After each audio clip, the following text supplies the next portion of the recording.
তার এটার একটা সুষ্ঠু তদন্ত হোক। সরাসরি নিউজটা পাই, খবরটা আসে, পরবর্তীতে আমরা সকল শিক্ষকরা আমরা ওই বাসায় যাই, তো বাবা মার সাথেই থাকতো।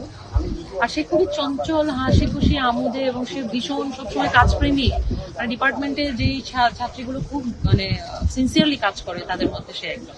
তো এইটা আসলে একদমই অনাকাঙ্ক্ষিত এবং ধারণারই বাইরে। আমরা প্রথমত ভাবতেই পারছি না যে ও যেখানে অন্যকে উজ্জীবিত করে তার কি বেদনা বা কি এমন হয়ে গেল যে সে তার জীবনটা নিয়ে একটা বিষয়। আর বিভাগ তো আমরা সত্যি খুবই মর্মাহত, আশ্চর্য লাগছে আমার সবকিছু মিলে। আমরা শিক্ষকরা বুঝতে পারছি না যে আসলে এই ক্ষতি আমরা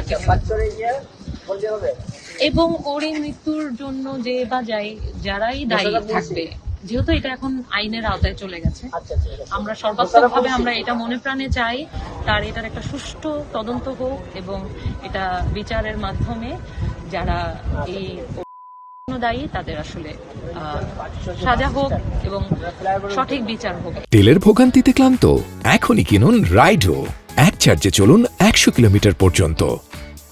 এটা আমি বিভাগীয় প্রধান হিসাবে আমি মনে করি, এবং আমাদের বিভাগের সকল শিক্ষকরাই আমরা এই ধারণায় আমরা আজকে সকালে সবাই কথা বলছিলাম যে আমরা আসলে সুষ্ঠু বিচার চাই।